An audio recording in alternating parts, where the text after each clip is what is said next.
Hello and welcome to the Providence College Podcast. I'm your host, Liz Kay, and I'm joined by producer Chris Judge of the class of 2005. Here in the Providence College Podcast, we bring you interesting stories from the Fryer family. This week, we're talking with Dr. Ashley Smith-Purviance, an assistant professor who teaches in Black Studies and Public and Community Service Studies, and Brittney Smith, a member of the class of 2023. With a $15,000 grant from the Nellie Mae Educational Foundation, Dr. Smith-Purviance has created a program for middle school girls who are Black called Black Girl Magic. Brittney, a marketing major and Black Studies minor, is one of 4 PC women serving as mentors for the program. Thank you both so much for joining us. Thank you for having me. Thank you.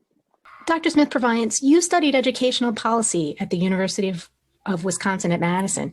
Can you tell us some about your research focus and some of your findings? Yes, so I did a study in the Midwest. I'm not able to say the location just for protection of my participants, but I pretty much was doing this work of Black Girl Magic. I started a program at 2 middle schools, and so a lot of what was happening was that there were these predominantly white suburban middle schools that Black girls were, majority of them were being bused to from their neighborhoods. And so as they got there, obviously there was like culture shock, not really having teachers that looked like them, not having very many peers that looked like them. And so a lot of them just kind of started to have a negative perception or feeling about their Black identity. And that was something that wasn't necessarily focused on, obviously, in the classroom and curriculums, et cetera. And so in addition to that, there were just some conflicts across the girls. So when I was reached out to, it was kind of framed as they were constantly fighting. They weren't getting along. They started to target each other. And so my response to that was to start the Black Girl Magic group. I had connected with Black women that I knew from the past. And so we pretty much just came in and worked together to create a space for them to really talk about whatever it is that they wanted to talk about, but also really centering their identity as Black girls. Trying to build community was a big thing because there were constant conflicts between them. And so some of the findings suggest that obviously Black Girl Magic is a necessary space for them to do a lot of that work around identity and just, you know, falling in love with themselves 100% wholly. But on the other side of that, I do look at the school as a predominantly white suburban school that is highly resourced in how they fail at providing support for Black girls, how they hyper-discipline Black girls, and also just the day-to-day interactions with teachers, with administrators, right, with support staff, how that was different for the girls than it was for other students who attended the schools.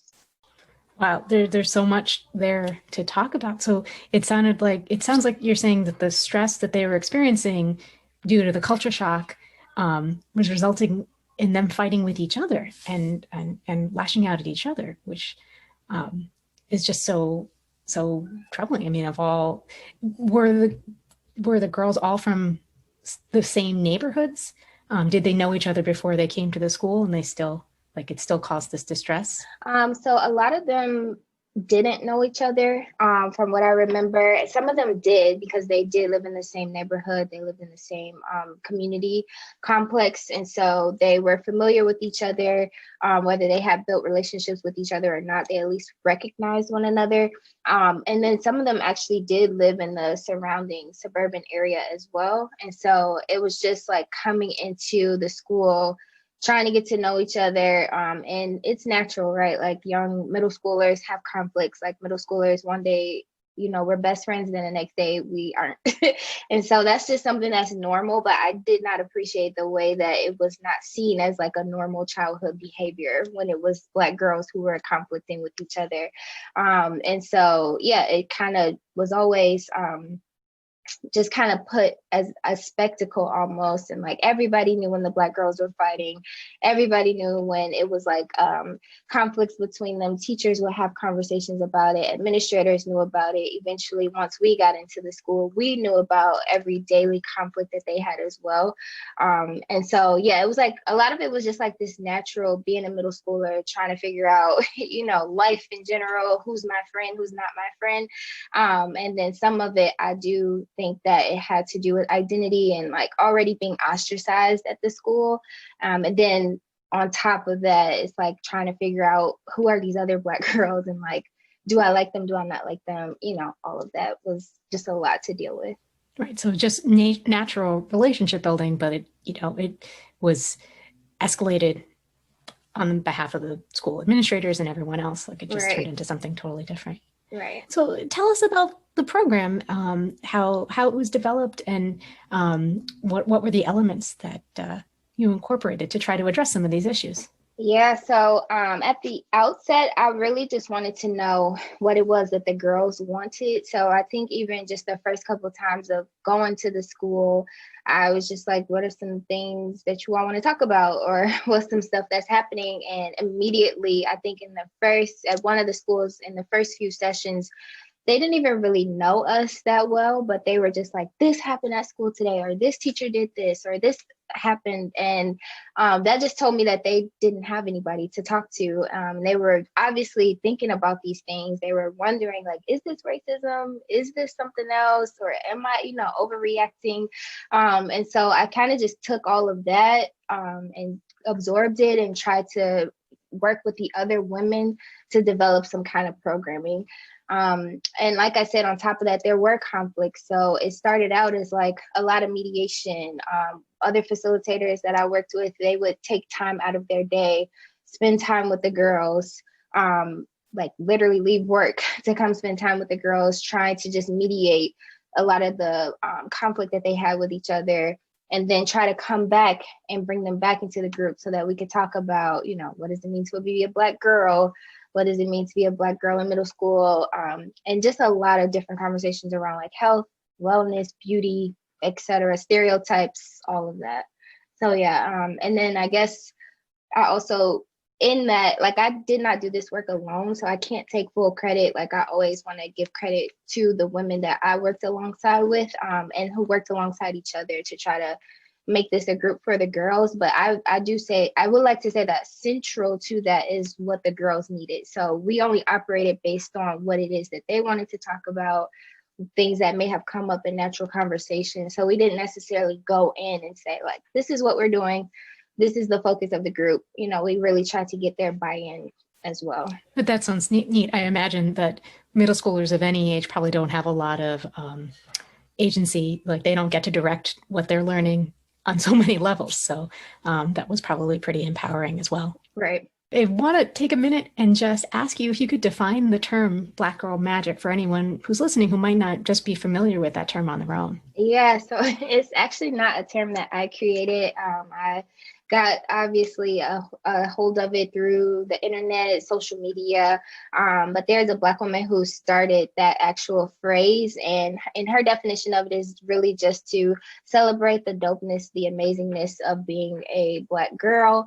And so that doesn't always look like, accolades or, just, oh, I graduated, or, I have a new job. Like, some of those things are celebrated, but it's also just the everyday, what it looks like to be a Black girl, whether that is like, I have beautiful curly natural hair, or, I'm just a Black girl, and things that I do in life, I have to come up against various struggles, etc. But I'm still, just kind of moving and figuring out life. Like, that's worthy of a celebration. And so that's really what the term pretty much comes from the person who started it. And I guess for myself, something I'm trying to at least be cognizant of is, like, when we say Black girl magic, who are we talking about? So are we being inclusive of all girls? Or is it just a certain kind of girl? Do you have to identify as a cisgender, heterosexual girl? So I'm also careful to not exclude certain people from that term as well. And so how has the program evolved since you've come to PC and are establishing it here? What's different for this group? So I think this group is different because it's in what some people would call a more urban school setting. And so a lot of the students see kids that look like them every single day. And so whereas the group that I had in the past, the issue was that they didn't see other students like them. They didn't see other teachers like them at their school, but that's completely different here. And I wouldn't necessarily say that identity is a huge struggle for a lot of the girls that we work with, but it is something that's still there. And we are just really trying to start to tap into those conversations. But I think that here there's more opportunity and possibility to really define like Black girlhood for themselves and what that could look like, because they all already, a lot of them are pretty much grounded in their identity. And I get that from like some of the things that they've written and they like share out. Right now we're meeting virtually. So like some of the stuff that they say, like, you know, I'm awesome because I'm a Black girl or whatever, like that's stuff that they've naturally just started to say. And so that's something that I think is very interesting. I think another component of that is the mentors. So I would say that in the past, a lot of the women that I worked with were older adults like myself. And so I appreciate that there's a younger generation through the mentors that will be able to kind of like work with the girls, but also lead the way of what this looks like. Because I'm not, I guess, I'm aware that I am older and I have been removed from girlhood for a while. And so I think that to standardize this curriculum is like, okay, now I'm taking it to the East Coast and this is what it is. I think that I need to kind of step back sometimes and allow other people to take a leadership role and to kind of decide what it looks like in this space. And so I'm really grateful for the mentors like Brittney, as well as Kim, Jennifer, and also Brianna, who really have stepped up and taken a leadership role in this position too. And so the group you're working with now is at Gilbert Stuart Middle School in Providence? Yes. And what are the sessions like and how many folks are involved? How many girls are participating? Yeah, so over the course of last semester, off and on, we've seen about 13 to 15 girls. So the thing with Zoom is they kind of like pop in or pop out. So some weeks we'll have like 8 girls, some weeks we'll have 4 girls. In the beginning, it was a larger number, around like 11 to 13. And so, yeah, everything is virtual, which makes it a lot more challenging than it was when it was in person. But there are still opportunities. I know there have been girls who maybe were babysitting, and they're still there. They may not be participating fully, but they're still able to be there. Rather, if it was in person, it's like, well, I got to go home because I got to go babysit, you know? So I think that that's something that has been a different kind of opportunity. So yeah, we've met weekly on Mondays for an hour. And similar to how I did it in the past, I really was just trying to get buy-in from the girls. Like, what are some things you all want to do? I also think there's some hesitation because it's harder to develop that in-person relationship via Zoom. So when we're asking them, like, what do you want to do? I think they're just like, I don't know, you know, like they still haven't really had that full rapport with us yet. So that, and then too, it's just like, well, I haven't, like you said, I haven't had the autonomy to say how I want a group to run. So I think that sometimes that can be a little bit daunting for them. But honestly, this semester has been really cool. I think that it would be awesome if it could have been in person. But I definitely want to give some more time to this semester to really like plan and just try to figure out how to do all of this virtually, because that was my first semester doing it virtually ever. And so I think this semester, now that we know how it is potential for it to be a little bit more fruitful. So yeah. I feel like what you said, I didn't consider it that way, but that the fact that it's virtual meant that a few more girls could participate. That's almost like a silver lining. I feel like we're spending all this time trying to find silver linings in all this. But the fact that perhaps this might have made it accessible to a few people who might not have been able to. Otherwise, it's like, well, not ideal, like everything in 2020 and 21 has been, but it's still something, right? You're still going forward, still making change. Brittney, can you tell us a little bit about your training as a facilitator and what the experience has been like for you? Yeah, so basically I got an email from Professor Edwards, and she just like talking about what the program was, and obviously I was super intrigued. I didn't even know this was a possibility.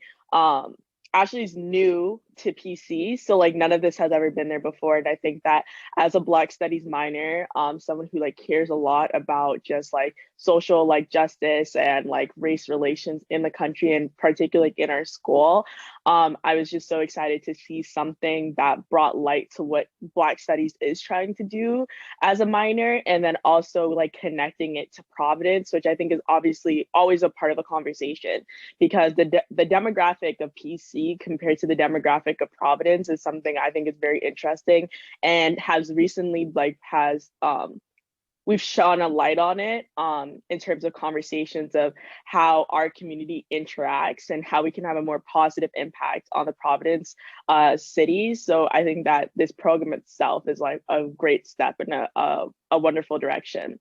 In terms of training, I know that we met, and mostly I think that what Ashley really wanted to do with us is for us to like bring our own interest and what we think that we could do for the girls to the table. I don't think it was much about like, obviously we talked about like what's appropriate in terms of like social media, things like that, because they are middle schoolers. They might be like, oh my God, like I don't think she's so cool, let me follow her on Instagram and stuff like that. Obviously, we try to like stray away from.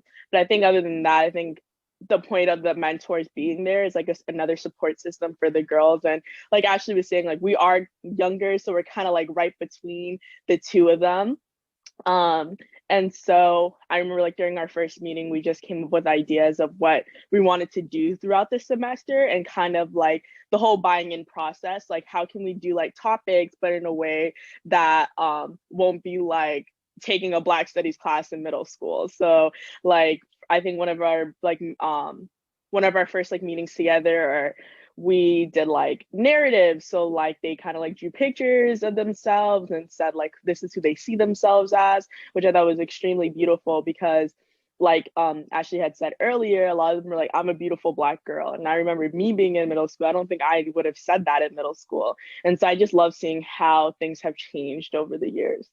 What other sorts of activities have you done with the girls so far? Again, with the challenges, recognizing the challenges of the virtual space and the virtual reality you have to deal with this year. Yeah, I think it's really hard in the sense that like a lot of the things you do want to do in person, or like, you know, it would be easier in person. So I think that we did like friendship bracelet making over Zoom, where I actually like sent materials to them, which also I think that makes it easier, is that we're able to like send them things. We did like we like cutting out pieces of magazines, almost like vision boarding is another thing that we've done. So very like hands-on, like crafty, which is like making the virtual space like work for us. And so I think they like can go to their middle school, pick those things up, and then they do it from home. And that way like we all can like get involved. So those are some of the things that we've done like this semester. And I know like we're gonna have a lot of more like fun things planned for next semester as well. I don't know if I left anything out that we've done. Yeah, only thing I would add is sometimes we like play games with them. So they are into this game called Among Us, and that's something I had no idea how to even play it. So like luckily it's a game that we can all join as a group. So we did that with them, and it was on Zoom, but we were all on our own individual like phones or tablets, like playing along with them. Another thing I think in the beginning, because I do like go to the school every week and just drop off supplies for them, because they still do in-person school. And for girls who are doing just completely fully remote, I've been dropping things off at their homes, like after I've gotten permission, obviously. And so we had a bag for them that they would just ideally bring to school every week so that they can fill it with supplies and snacks and all of that stuff. And so we had them decorate the bag so that they would have something, you know, just representative of the group. And so that, in addition to all the things that Brittney mentioned, and just having like open conversation.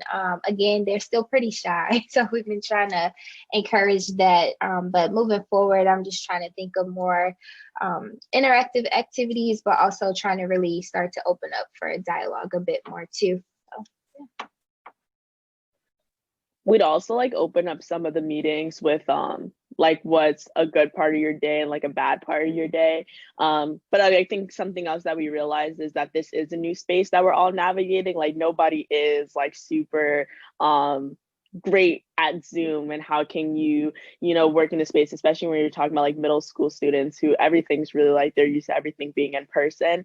And so like how can you make it fun while also like we've had to make some changes of like things that we've done. So I think literally every day or like every time we meet, like it gets better, we learn more. And so like that's like one of like the most positive experiences about it. Like we're willing to be like, okay, this didn't work necessarily, or this is how we can make it better. So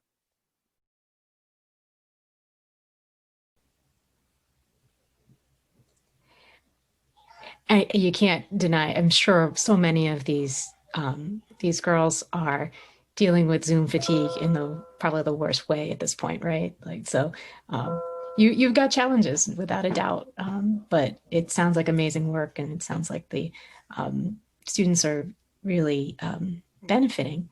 And that I'm kind of curious, it's been a short time. When do you think you started with the Gilbert Stuart students? I'm pretty sure we started at the beginning of November. So I believe our first session was November 2nd, because I got the grant in October. So yeah, we started in November. So I'm curious how you'll measure success with the program. Are you able to, what are your goals and hopes and dreams for the girls who are participating? Yeah, so I think my measurement of success, it may look a little bit differently, but it's just the return. So if I see them coming back, there's obviously still an interest there. And so I think that's success to me. Even if it was just one girl that came every single week, at least we were reaching one girl. And so I think but because we have like, even for students who maybe can come every single week, they may have come like towards one of our last group sessions. So I'm like, okay, it wasn't that this wasn't working for you or this isn't a space for you. It's just things come up. And one of the girls, she texts me all the time, like, oh, I had to go with my family to this state or whatever. Holidays obviously became a conflict during the first fall semester too. So I'm hoping that this next semester, there's a little bit less breaks and conflicts, but we'll just see what happens. And I think just hearing from the girls, like, how do you like the group? Eventually we'll start to have those conversations with them too. What are some things you want to see happen or change differently? But I also feel like we do that every single week. So we pretty much wrap up the group just saying, is there something else you want us to do? Something else we need to incorporate? How can we make it better? And I try to really get that from the mentors too. Like, is this working for you, even as a mentor? Like, is it, what do you think can be done better? So like I said, I don't really operate off of an individualistic, just kind of perspective. This is literally a community space. And although it's happening via Zoom, I'm operating as if I'm in community. So everybody's voice, everybody's opinion matters. And that's what success would look like at the end of the day for the group. Well, Brittney, I'm curious from your perspective, how do you feel you've changed or benefited? I mean, or even how do you reflect back on your own middle school experience based on what your interactions with these students now? Yeah, so I kind of went to probably like a very similar middle school as like the girls go to. I went to a school where pretty much everybody looked like me except for like my teachers maybe.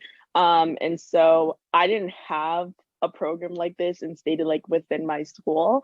And I do say like when I met with Ashley for the first time, I always say that I'm a product of the programs that happened in my community, but I wish I did have one specifically for Black girls. I think that when we do talk about race relations in this country, I think that the conversation often gets skewed towards Black men and how you raise Black boys and how you love Black men. And I think that's very important, but I do think Black girls are left out of the conversation, especially within the African American community. It's very matriarchal basically. So like a lot of the pressure is put on Black girls from a young age. And there's that notion of, oh, she's fast or she's too grown, and like all these ideas where Black girls don't get to live in their childhood for long enough.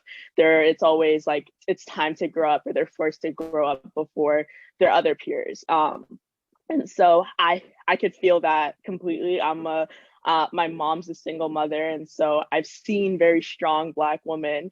But I also don't think Black girls need to be strong. I think we could be vulnerable. I think we should be able to feel our feelings when we have to feel it and not have to, not cry because that's not the strong thing to do or it shows weakness.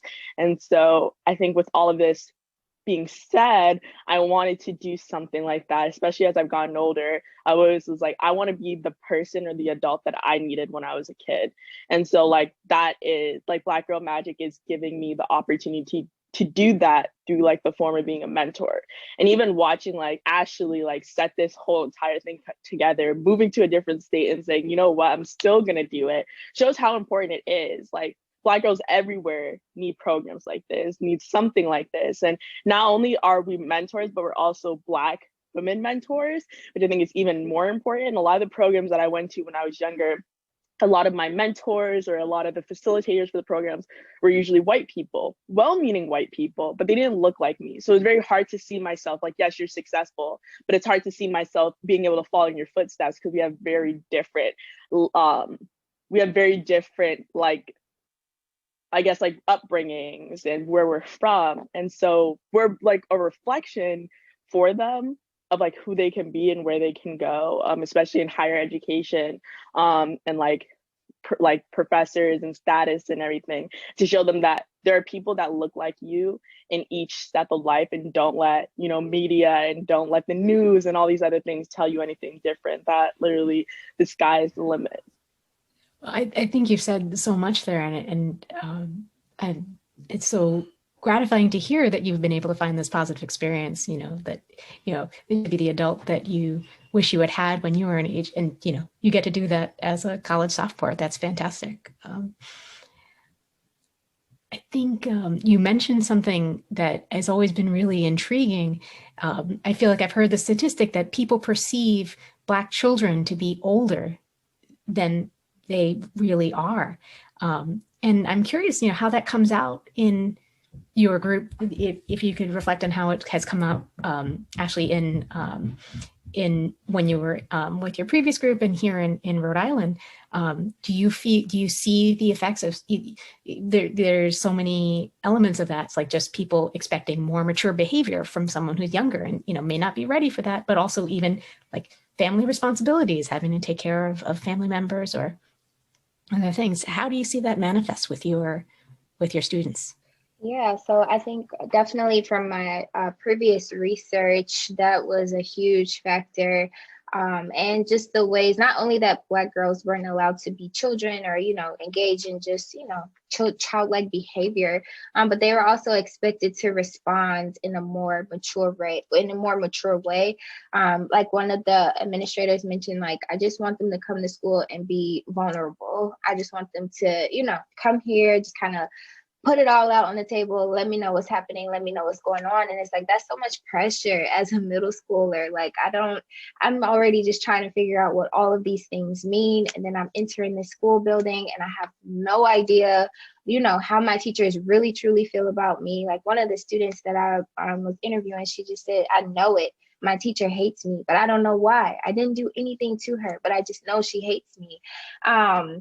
So dealing with that, and it's like, well, can I trust you to tell you that I feel like my teacher hates me? And on top of that, I'm just second guessing it myself in the first place. So that expectation for me to be vulnerable, and when they were vulnerable, when they did tell people like, oh, this is happening to me, or this student said this to me and it hurt my feelings, it was just like, okay, we're all middle schoolers. We're all growing up though. So we have to learn to be more mature and not let things hurt our feelings, or just, if they retaliated, if they instead said something harmful to a student that did something harmful to them, then it was just like, well, better. You weren't supposed to do that. You shouldn't have responded in that way. And so it was just constantly being up against that attack of like, okay, I can't be a child. I can't respond and I can't tell you when things are happening because nothing will get done at the end of the day. So what does vulnerability look like for me as a Black girl when everybody else in the school building just gets to run around? They get to call people names. They get to get away with it. And they actually get to be vulnerable. They can cry and not be told that they just have to get over it. So that was something definitely in my research. And Here, obviously, we haven't tapped into that a lot, but I do know that when I had an initial conversation with the school principal, she did mention some of those things. Like some of our students are waking up at 4 a.m. and already have had a full day by the time they get to school at, 7 or 8 a.m. That's some stuff that other students don't have to deal with. So if I am falling asleep in class, it's because I've been up since 4 a.m., taking care of siblings or managing other responsibilities. And it's not because I'm just so unengaged and I don't care about school. So things like that I think people don't oftentimes take into account. But also that's not every Black child's story. And so I don't want to normalize that as such. And so even if you are falling asleep in class just because you're tired, you don't have to have gone through so many other structural issues, right, before you came to school. Middle schoolers fall asleep in class all the time. Like even as a college student, I fell asleep in class sometimes. So, just allowing our children to just be children and to know that it's okay. Like if they do things that other people do and honestly oftentimes get away with. But it's different for Black youth and particularly so for Black girls. And that's what a lot of my research has found. There's a ton of research out there that talks about that, especially for middle school. So that's why my heart is in middle school, because I had so many experiences as a middle schooler. But a lot of the research is talking about how some teachers or adults already perceive Black girls between ages 5 through 14 as adults, as already knowing more about life, knowing more about sex, knowing more, like expecting more mature behaviors from them. Like you can't even be an 11-year-old. Like, what does that look like for a Black girl? We don't even know. So I'm curious how you both see the program growing and expanding. What are the next steps? Hopefully, once we can get to an in-person place, that'll be in the future, I'm sure. But where do you think Black Girl Magic is going? Yeah, so I guess I could start, and then Brittney, feel free to share. My goal is just that it's here and that it is sustainable. The grants that I received was extremely helpful for getting supplies and resources, but I do realize that will run out after this year, and so I know that the girls will, that's a huge buy-in to participating too. It's like, okay, we get materials, we get supplies. And so I'm hoping to be able to find some kind of support for the future years to allow that to continue and so that it can expand. I hope that, eventually I'm not the face of like leading it. I hope that more mentors, like Brittney take over it, make it what it should be for the future. And also I am really hoping that eventually like it follows along, right? And not to kind of put out this pipeline thing, but I hope that the girls that we work with now, eventually they start their own girls groups, or they start their own, programs or whatever it is, so that it's just this constant cycle of us helping each other out and doing something, creating some form of support. So those are my initial goals. Yeah, I completely agree. I think that this is definitely something like I want to stick with, at least like through my undergrad. But I would love to see it grow and expand also, like in terms of hopefully like when we're in a more safe like health-wise time period, like maybe like just like trips and things like that. I would love to be able to just like actually experience things with the girls in person, but I would love like trips and maybe like going to the school and things like that. But definitely I could see this program growing, and I want it to become a staple, not just within like the Black Studies minor, but just something that like people are aware of that PC does. Just to circle it back to the whole conversation about the relationship between Providence College and Providence, the city. This is a great program to have to show that PC is working to better the community and not just here to take the resources from the actual residents of this city. And so I'm so excited to see how Black Girl Magic can grow throughout the years. Something else I'll add too is in the fall, I'll actually be teaching a course called Black Girl Magic, focusing on just Black feminist approaches to community organizing specifically, but in creating like these spaces for Black youth. And so when I did the initial recruitment for mentors, I did get a lot of responses. And so unfortunately, I was only able to support 4 students financially, but hopefully that class will be filled with students who are interested in doing this work and getting involved. So that'll be coming in the fall semester, which I'm actually really looking forward to. So I'm just trying to foster that connection between PC and students here at PC, and as well as the larger community in Providence. It feels like this past election cycle, there might be a lot of good material, good current events to talk about in your class, in terms of just thinking about the Georgia senatorial race and all the credit that's been going there to the people who are driving out the vote. So I always ask this of every faculty and student that we talk with, because this has been such an unusual year, just in terms of how you reflect on a year of pandemic education. What have there, and again, just thinking about silver linings, if you could tell me a little bit about, for both of you, what are things that have helped you get through this really tough time for teaching and learning? Okay, I'll start. For me, I think that with so much of this year being spent inside, and there being less things to distract us like there are normally, I think it has really put into perspective how fast a year is. That 365 days can go by and can only feel like an hour has been spent.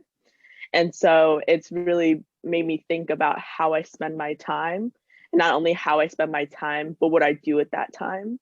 How can I improve myself, and also like the people that I care about around me. Obviously, I'm only a sophomore, but I think that there are so many opportunities at PC, outside of PC, that are available. And they do take a lot of work. I don't think anything that I'm doing or participating in right now is easy and I don't have to think a lot about, but I do think that these are things that are going to help me grow as a person. And so I'd rather be spending that time than basically like not doing anything at all. So I think for me, like this year has been about self-improvement and self-reflection. How can I be the best Brittney possible? And keeping my eyes out for like all the opportunities there that helps you grow. I think everything that you do in life should be adding to your content rather than taking it away. And so the more I participate, especially like I think that as a marketing major in the business school, a lot of times you become a business major, and like that's your personality and that's what you do. But then also with like my Black Studies minor, which I think a lot of times I hear people be like, I'm a marketing and finance double major, or like I'm a marketing with an accounting minor, like all these things, or an English minor, but you don't hear a lot about like the two together. Is really helping me become grounded in my purpose, that I do have this interest in marketing, but at the end of the day, I experience the world as a Black woman. And I refuse to let myself forget that, and also refuse to let anybody else around me forget that, because even though that isn't the definition of who I am, it has made me who I am. And I wouldn't be here without acknowledging those parts of myself. So I make sure everybody around me acknowledge those parts of me as well. I think for me, this year has been very interesting because I was in the midst of finishing my dissertation last spring as the pandemic was happening, and just starting to lose so much. So something that was big was graduation. Like I didn't get to experience a typical graduation for my PhD, which obviously that hurt. But on top of that, there was just so much more loss around me, thinking about like the murders and death of Black people en masse, and also the way that we have been impacted by COVID-19 at large. And so that has just been very eye-opening, but also very disheartening. And so many times when I just wanted to give up, I know a lot of people, even I see on like social media, have said, oh, well, this pandemic has allowed me to slow down. It has allowed me to take a break. I don't feel like I've gotten that break, because it has been so much that has continuously happened to people who look like me on the daily. and how I have experienced those events have obviously also impacted me as well. And so I think about my students. So moving here, transitioning, starting my first semester as a professor, and trying to make connections with my students. In the midst of all of this happening, but doing so virtually was probably one of the biggest challenges, and especially so for students of color who I know were being impacted by a lot of the things that were happening. So, this past semester was already a lot given election and all of that, but knowing that Breonna Taylor did not receive what some people would conceive of as justice, right? Like the complete dismissal of her case. And that happened right in the middle of the semester. And I was like, I had to take a break and pause and acknowledge that. And students started to appreciate the fact that I was bringing in current events, not just current events, but actual things that were impacting them on an emotional level.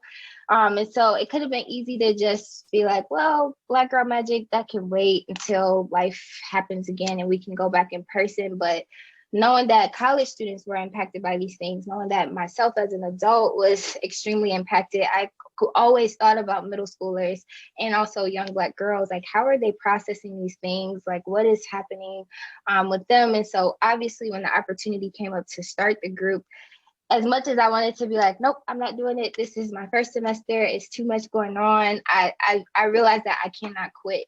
And so I cannot quit on myself. And I also cannot quit on my community and students who look like me.